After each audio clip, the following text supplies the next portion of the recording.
It was a normal day on Earth. The sky was clear, and the sun shone brightly over the cities. People walked the streets, going about their daily business, unaware of the disaster that was about to unfold. In a busy New York street, a man stopped to buy his morning coffee, laughing with the barista. In London, a child played in the park with a dog. The world was at peace, or so it seemed. But suddenly, the calm was shattered. Without warning, an alarm blared, a sound so loud it rattled the entire world. Air raid sirens screamed in every major city, causing chaos. People stopped in their tracks, looking around in confusion. What was happening? Why were the sirens going off? The news broadcasts switched to emergency alerts. This is not a drill. This is not a test, the announcer said, his voice trembling. We have been attacked. The people watching the screens saw the unthinkable. 12 missiles, each one carrying enough power to destroy a city, were streaking through the sky. The missiles were coming from the sky, far beyond the reach of Earth's defenses. There was no time to prepare, no time to escape. The first missile struck a large city in the United States. The explosion was so powerful that the shockwave could be felt miles away. The city, once bustling with life, was reduced to rubble in an instant. The second missile hit Europe, causing a massive firestorm to erupt across a densely populated area. Then came the third, and the fourth, each strike more devastating than the last. As the missiles hit, the world watched in horror. People could only stare at the television screens, helpless, as their cities crumbled to the ground. The news showed the destruction, buildings turned to dust, and smoke rising into the sky. The death toll was rising with every passing minute, but there was nothing anyone could do. Governments rushed to respond, but it was too late. The enemy had already struck. The military was on high alert, but their weapons were powerless against the advanced technology of the enemy. The missiles had come from space, and no one knew who the enemy was. No one knew why this was happening. In the wake of the destruction, a chilling silence spread across the earth. The air was thick with fear. People didn't know what to think, what to believe. Was this just the beginning? Were more missiles on the way? The world's leaders scrambled to find answers, but the enemy remained hidden, a mystery that no one could solve. As the hours passed, reports came in from every corner of the earth. Major cities had been hit. The death toll was climbing, and the damage seemed beyond repair. People were in shock. Some tried to reach their families, others searched for safety in any way they could, but it felt like the end of the world was unfolding right before their eyes. Then came a terrifying announcement. A voice on the radio, cold and emotionless, declared that there were more missiles on their way. The enemy was not finished. Earth had been attacked, and it seemed as if there was no escape. In every country, panic spread like wildfire. People scrambled to find shelter, to escape, but there was no place to hide from the unknown attackers. The military had no answers, and the enemy's motives were still unclear. Were they trying to conquer Earth? Or was it just an act of destruction for the sake of it? In the midst of this chaos, the world's leaders met. They exchanged tense words, trying to figure out how to respond. But the truth was, they didn't know what to do. They were facing a force beyond their understanding. It was a terrifying realization: Earth had just become a battleground, and humanity was on the brink of losing everything. As the day came to a close, there was no sign of peace. The skies were darkened by smoke, and the world's cities lay in ruins. The enemy had struck first, and humanity had no choice but to prepare for whatever came next. Would they be able to fight back? Or was this the beginning of the end? The silence that followed the strikes was deafening. The world held its breath, waiting for the next move, for any sign of hope. But all they could do was watch, helpless, as the enemy prepared for the next strike. Humanity was on the edge of its seat, and the future seemed more uncertain than ever. As the world continued to tremble from the shock of the initial missile strikes, something began to stir within humanity. The pain, the fear, and the destruction were too much to ignore. But amid the chaos, there was a shift. People, once paralyzed by the tragedy, were starting to feel something else: anger. The loss of lives, the destruction of entire cities, and the uncertainty of what would come next sparked a flame that began to spread across the globe. A fire of fury, uniting the survivors in a common cause. Governments, initially caught off guard, began to take action. The streets of every major city were filled with soldiers, military vehicles, and desperate citizens trying to stay alive. There was a sense of urgency, a realization that the enemy was not just an invader, they were a threat to everything that humanity held dear. For the first time in history, the nations of Earth set aside their differences and began to form an alliance, one built on revenge, survival, and the desire to reclaim what was lost. The air was thick with tension. Military bases across the world went into overdrive, scrambling to gather intelligence and form a plan. But there was a problem. Despite the fury burning within humanity, they were facing an unknown enemy. No one knew who or what had launched the attack, nor did they understand the full extent of the enemy's power. How could they fight back when they didn't even know who they were up against? As countries shared what little information they had, a grim picture began to form. The enemy was not just a group of rogue invaders. Their technology was far beyond anything humanity had ever seen. The missiles that had destroyed cities with such precision and speed were only the beginning. The enemy possessed advanced weaponry that could wipe out whole regions with a single strike. Their forces were seemingly limitless, and their plans were shrouded in secrecy. Yet despite this overwhelming threat, humanity refused to back down. The desire to protect their families, their homes, and their way of life burned brighter than ever. Leaders from around the world, now united, began to strategize. It wasn't just about survival anymore, it was about revenge. The desire to make the enemy pay for their crimes was like a tidal wave, crashing through every border, every military base, every heart. A massive global meeting took place in secret, where representatives from every country gathered.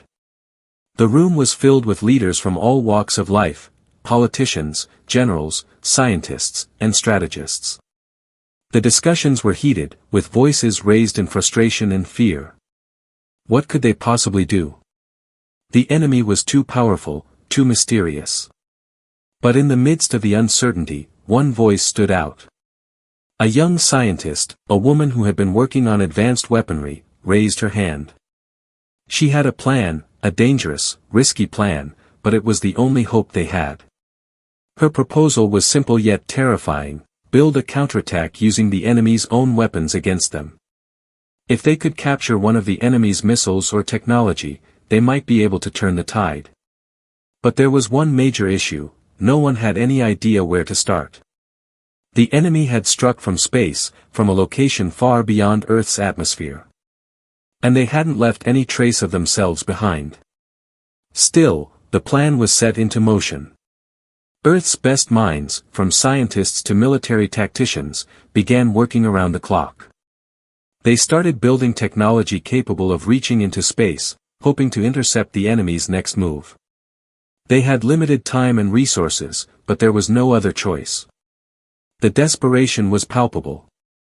The world was holding its breath, waiting for any sign of hope. Meanwhile, the people of Earth were taking matters into their own hands. Everyday citizens, survivors of the initial attack, began to rally together. Groups formed, small rebellions against the enemy's invisible hold on Earth. They didn't have the sophisticated weapons of the military, but they had something else: willpower. They fought in the streets, helping each other survive, providing food and shelter to those who had lost everything. It was a struggle, but it was the beginning of Earth's response, one that was driven by a deep desire for justice. Across the globe, the tension continued to mount. Nations prepared for what they hoped would be the final battle, but as the enemy's next missile strike loomed closer, the fear began to resurface. Could humanity really stop them? Could they fight back against something so powerful, so mysterious? There were no guarantees. But one thing was certain: the world would not surrender without a fight. The rising fury was not just about retaliation. It was about standing up for Earth, for its people, for everything they had built. The anger was burning brighter now, no longer just an emotion, it was a force that would push humanity into its darkest hour and give them the strength to rise up against their unknown foe. As humanity prepared for the battle to come, the world held its breath, knowing that whatever happened next would change the course of history. The enemy was still out there, watching, waiting. But humanity had found its courage, and they were ready to face whatever came their way. The fury of Earth was unstoppable now, and the world would never be the same again. The atmosphere on Earth had shifted. The destruction, the loss, and the crushing weight of the enemy's first strike had ignited something deep within humanity. With every missile that fell, the world had grown more determined. The anger of the survivors was palpable, but now, it was being turned into action. Every country was scrambling to develop a counterattack, trying to figure out how to respond to a foe they didn't fully understand. There were no instructions on how to fight back against an enemy that could wipe out entire cities with the flick of a switch. And yet, there was a collective understanding among the people: if they did nothing, they would lose everything. In secret labs across the globe, scientists and military leaders worked tirelessly, racing against time to create a weapon strong enough to stop the enemy. The world's best minds were brought together under the umbrella of a united cause. Their goal was clear: they would use the enemy's own tactics against them. But this was no easy feat. The technology the enemy had used was advanced beyond anything humanity had ever seen, and their methods of attack had been so precise that it felt like the Earth was at the mercy of a higher power. Still, humanity was not about to back down. One scientist, Dr. Rachel Ames, had spent years studying space-based technology. She was one of the key people who had suggested that Earth might be able to reverse the enemy's strategy if they could intercept their missiles mid-flight. But that wasn't all. She had uncovered something far more crucial: a small signal, almost undetectable, that the enemy had left behind when their missiles struck. It wasn't much, but it was enough to give hope. Dr. Ames and her team quickly realized that this signal could be traced to the enemy's main base. With that information, humanity could launch a counterattack. But there was a huge challenge: getting to that base. It was located deep within space, far beyond Earth's atmosphere. The task seemed almost impossible. Still, the world united around one idea: they would find a way. They had no other choice. Meanwhile, across Earth, military forces were preparing for the fight of their lives. The world's combined armed forces, an alliance of every nation, began to assemble in preparation for the ultimate counteroffensive. Satellites were launched, tracking systems were put into place, and new weapons were developed.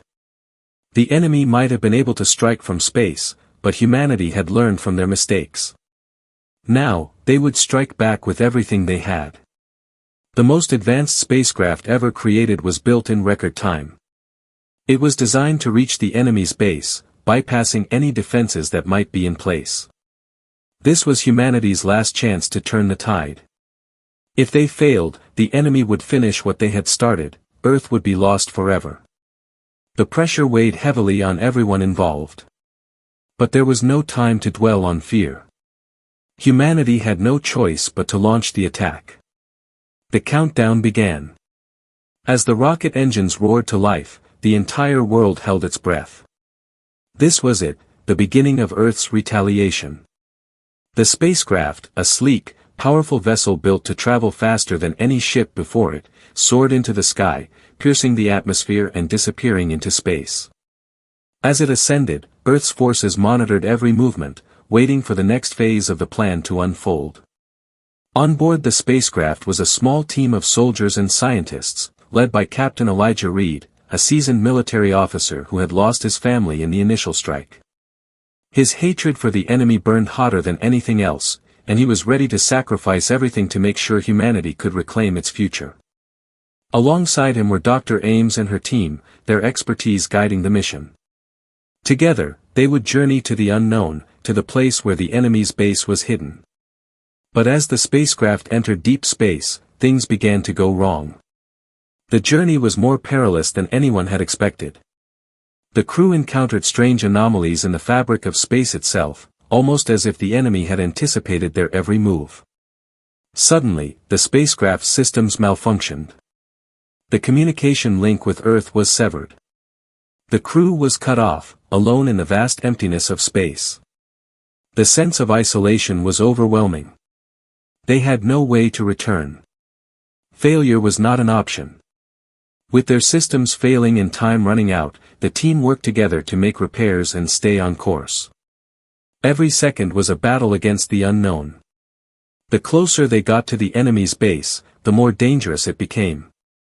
The spacecraft barely survived several close calls with powerful energy storms, strange gravitational forces, and, at one point, a collision with an asteroid field. The crew's morale began to wane, but they kept pushing forward. They had to, there was no turning back now. Back on Earth, the world anxiously watched. News reports kept people updated on the mission's progress. Every time the crew encountered an obstacle, the whole planet seemed to hold its breath, waiting for the next development. People gathered in groups, praying for success, hoping for a miracle. The battle for survival had become a global affair. Earth was no longer just fighting for its own future, it was fighting for the future of all humankind. As the spacecraft continued its perilous journey through space, the feeling of suspense only deepened.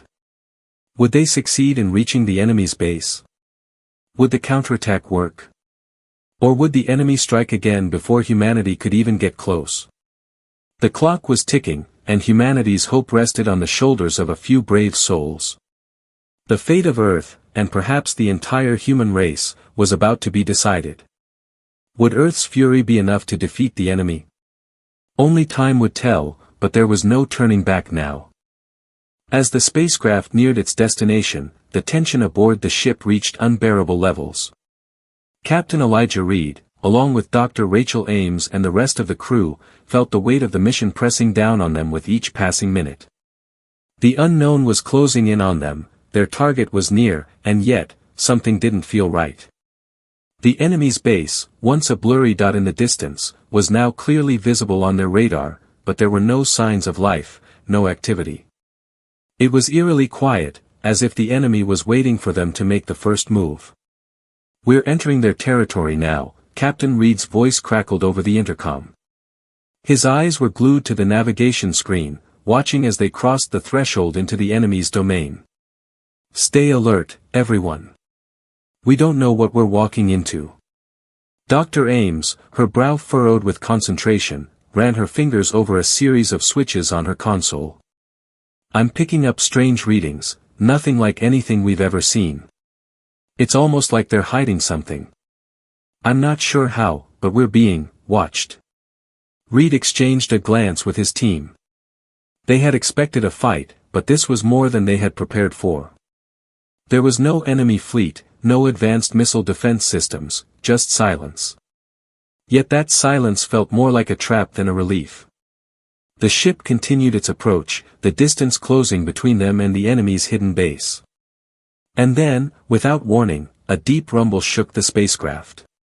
The walls of the ship groaned under the pressure. Alarms blared as the crew scrambled to regain control. The ship shuddered violently, sending the crew members tumbling across the deck. "What the hell was that?" shouted one of the technicians, struggling to stabilize himself. "It's an energy pulse." Dr. Ames shouted, her voice urgent. "They've set up some sort of cloaking field. This isn't just an attack, they're using some kind of high-tech force to disrupt our systems. We're completely blind." Panic spread through the crew as their systems began to fail one by one. Navigation, communication, and life support all flickered and then shut down. The spacecraft was floating blind in deep space, vulnerable, and disconnected from Earth. The crew had no way to call for help. They were on their own. Outside, the enemy's base remained silent. No ships, no defenses, nothing. It felt like they were flying into the heart of a ghost town, only to discover that the real battle wasn't going to be physical. It was going to be psychological. The energy pulse from the enemy's base had disabled the ship's main engines, and with no power, they drifted closer and closer to the unseen enemy. But the real danger, the crew soon realized, was not just in the weapons they could see, it was the enemy's ability to remain hidden, to stay one step ahead. They were facing something beyond their understanding, an enemy so advanced, so calculating, that it made their previous attack seem like a mere warm-up. "We can't stay like this," Captain Reed said, his voice shaking but resolute. "We need to find a way to get to the enemy's core systems. That's the only way to disable their defenses and give us a chance." Dr. Ames, her face pale, nodded grimly. "We're not just fighting aliens here. We're fighting an intelligence that's far more advanced than we ever imagined. They've figured out how to use space itself as a weapon. They don't need ships or missiles to attack, they can manipulate the very fabric of space and time." As the crew began to regain control of the ship's systems, a deep, hollow voice suddenly filled the ship's speakers. It was calm, devoid of emotion. It was the voice of the enemy. "Welcome, humans," the voice said, its tone chillingly polite. "We've been expecting you. But you're too late." The crew went silent. Every instinct told them to prepare for battle, but the cold voice held them in place, unnerving them with its calmness. The enemy was speaking as if they already knew the outcome of the mission. "You think you can destroy us," the voice continued, "but we have no interest in your planet. Your world is a mere speck, insignificant in the grand scheme of the universe. You were never meant to defeat us, and you will never understand what we are truly capable of." The crew exchanged worried looks. This wasn't just an invasion, it was a reckoning. The enemy's words were a warning, but also an invitation to understand something far darker.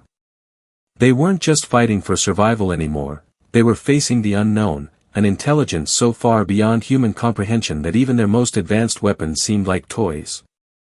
"Prepare yourselves," the voice said coldly. "We've already won." The silence in the spacecraft was suffocating. The crew knew they had no choice but to face whatever came next.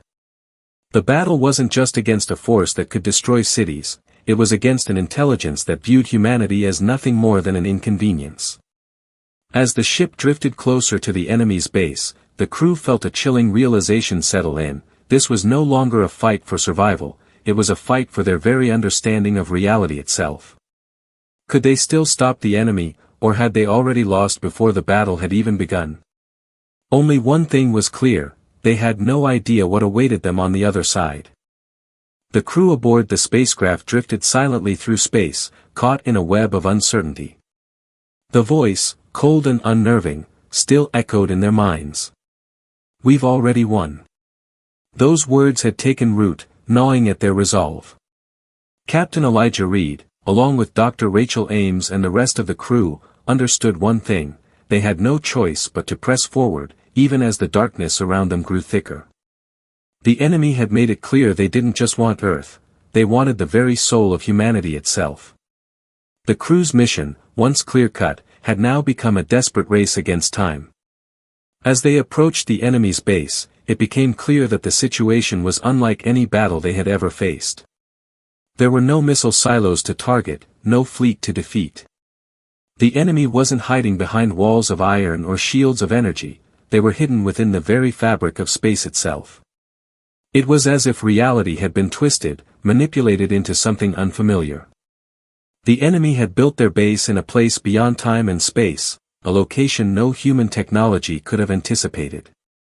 The base wasn't just a building or a fortress, it was a distortion, a knot in the universe's fabric. "Hold on, everyone," Captain Reed said, gripping the console in front of him. His eyes were wide, scanning the shimmering distortions in the space around them. "We're about to go into unknown territory. Stay sharp." Dr. Ames, her face pale and tense, was studying the holographic map projected before her. The base was located at the heart of the distortion. The closer they got, the more the reality around them seemed to warp. It was as if the laws of physics themselves were being bent, twisted, and rewritten. Space was bending in strange ways, stretching and contracting with every passing second. The crew's surroundings were no longer familiar, Lights flickered and the stars themselves seemed to shift. "We need to act fast," Ames said. "This distortion will swallow us whole if we don't make it to the core of their base soon." Reed nodded grimly. They were out of time. The strange energy pulse that had disabled their systems before was still lingering, an unseen hand preventing them from leaving. They were trapped. Suddenly, the ship began to tremble again. A low hum filled the spacecraft as something massive seemed to stir within the distortion. The enemy was making their move. Reed slammed his fist on the console. "They're activating something. Get us in there, now." A sharp pain shot through Dr. Ames's head as she worked furiously to stabilize the ship's course. "I'm trying, but we're caught in the gravitational pull of whatever this is. I don't know if I can pull us out." The crew's once unshakable confidence had now morphed into raw panic. They were flying blind in an unpredictable realm, and their only hope lay in getting to the core of the enemy's base. Time seemed to stretch and bend as they fought the invisible forces that sought to hold them back. Captain Reed's voice was steady, though his mind raced. "We've got one shot at this, people. The core is our only chance. If we can disable it, we stop this madness." But just as the spacecraft lurched toward the enemy's base, a surge of energy pulsed through the distortion, throwing them off course. The ship spiraled uncontrollably, tumbling into a void of darkness. For a moment, there was nothing but the eerie hum of energy and the sound of labored breathing in the cabin. Then, with a violent shudder, the ship's systems flickered back on. The crew found themselves in a strange new place. It was like they had crossed into another dimension, a void that was neither dark nor light but something in between. And there, in the center of this vast emptiness, stood the enemy. The enemy wasn't an alien species, nor was it a machine. It was something far more terrifying. As the crew gazed in awe, they realized what they were seeing, an intelligence, a consciousness, built from the fabric of the universe itself. It was a being that had existed long before humanity, a force that could manipulate reality, bending space and time to its will. "You don't belong here," the voice said again, now echoing from every direction. "This world, this existence, is not for you. You cannot hope to challenge what we have become." The crew stared in disbelief. They had been prepared to face an enemy, an invader, but this was something different. This was not just a war against invaders. It was a battle against the very essence of existence itself. This was a fight for the right to live in their own universe. Reed took a step forward, his resolve hardening. "You may have twisted reality, but we're still human. And we will fight. We will not go quietly into the night." Dr. Ames, her voice trembling but determined, added, "You think you can erase us, but you can't. Humanity will always find a way to survive." The enemy's form rippled, a distortion of light and sound, as if it was amused. "You don't understand," it replied. "You were never meant to survive. You are a mistake in the universe's design." And with that, the final battle began. The crew fought not with weapons or technology but with something far more potent, humanity's unwavering will to survive. As the energy around them grew more chaotic, they targeted the core of the enemy's consciousness, a fragile point in the vast distortion. Each strike sent ripples through the fabric of the universe. The fight wasn't just a battle of forces, it was a clash of ideologies. The enemy wanted to erase humanity, to reshape the universe in its own image. But humanity, despite everything, refused to be wiped out. They refused to let the universe be ruled by a single, all-powerful force. As the final blow was struck, the distortion began to collapse. The enemy's form shattered, and the universe around them began to unravel. The crew, battered but not broken, watched as the reality they knew began to return. In the end, the enemy was defeated, not by superior technology, but by the unbreakable human spirit.